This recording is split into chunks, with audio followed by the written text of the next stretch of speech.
किस तरह एक लड़की का पिता सैक्रिफाइस करता है अपनी सारी जिंदगी की तनख्वाह।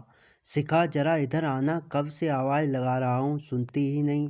शिवानी तुम भी तो आओ ना और बताओ क्या क्या मेनू रखना है। भैया आप तो ऐसे चिंता कर रहे हैं जैसे सारा शहर बस आप ही की बेटी की शादी में खाना खाने आने वाला है। शिवानी उनकी बहन ने कहा, हाँ भाई मेरी बेटी की शादी है तो सब कुछ लाजवाब होना चाहिए। एक ही तो ख्वाहिश थी मेरी कि मेरी बेटी जब इस घर से विदा हो तो ऐसे जाए कि लोग सालों साल याद रखें। पापा की बातें सुन शिखा कोने में खड़ी भावुक हो रही थी कि तभी पुनीत आया और बोला, दीदी आप यहाँ खड़े खड़े क्या सोच रही हो? अपने हिस्से के गोलगप्पे नहीं बताओगी? बस तीखी पानी पूरी से मुझे ही परेशान करना था तुम्हें। शिखा सुनकर मुस्कुरा उठी, लेकिन कहीं न कहीं अंदर से वो ये जानती थी कि पापा ने इस दिन के लिए अपनी कितनी ख्वाहिशों का गला घोटा था। उसने देखा था पापा को रोज-रोज तिल-तिल मरते हुए। शिखा वहाँ से अंदर जाती है और शादी की तैयारियों में लग जाती है। वो अपनी बुआ के बहुत करीब थी क्योंकि वो छोटी-सी थी जब एक दुर्घटना में उसकी माँ की मृत्यु हो गई थी।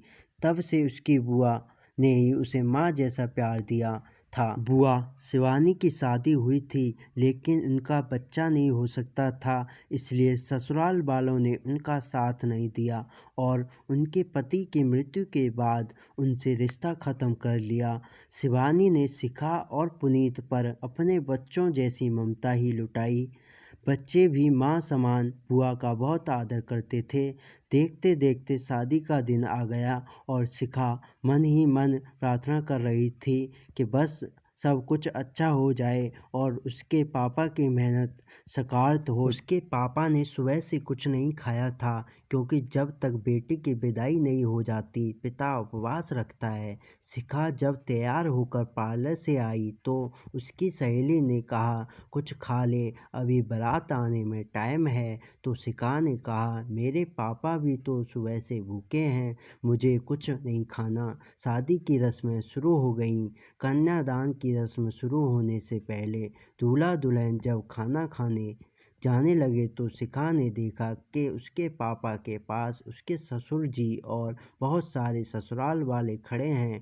उसने देखा कि उसके पापा चुपचाप मुंह लटकाए हुए खड़े हैं। उसके कानों में जब आवाज़ गई तो उसने सुना कि वो लोग उन्हें कह रहे थे कि इतना बुरा खाना उन्होंने अपनी ज़िंदगी में नहीं खाया और आज उनकी बिरादरी में इस वजह से नाक कट गई।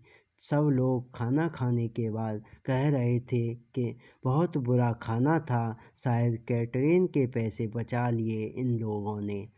शिखा को अपने कानों पर विश्वास नहीं हुआ और वो तुरंत उस तरफ गई और बोली, पापा आज चुप रहने का वक्त नहीं है। आप इन लोगों को बताते क्यों नहीं कि इस एक दावत के लिए आपने अपनी पूरी ज़िंदगी की तनख्वाह, अपनी ख्वाहिशें सब दांव पर लगा दी।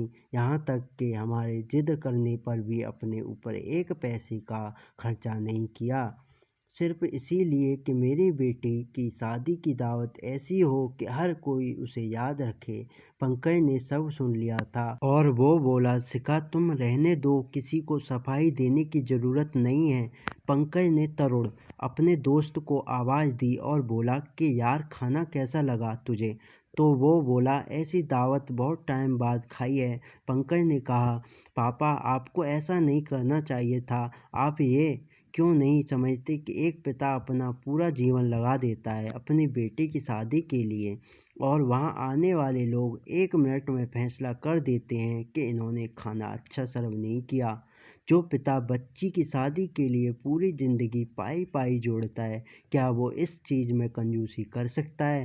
पहली बात तो खाने में कोई कमी नहीं थी और दूसरा अगर कमी होती भी या कोई रिश्तेदार कुछ कहता भी है तो आपकी ये ज़िम्मेदारी बनती है कि आप उन हालातों को सँभालें और क्योंकि ये अब आपके संबंधी हैं, जिनसे आपका संबंध जुड़ा है। पंकज के पिताजी ने शिखा के पिताजी से माफ़ी माँगी और फिर कन्यादान की रस्म अदा करने के लिए कहा।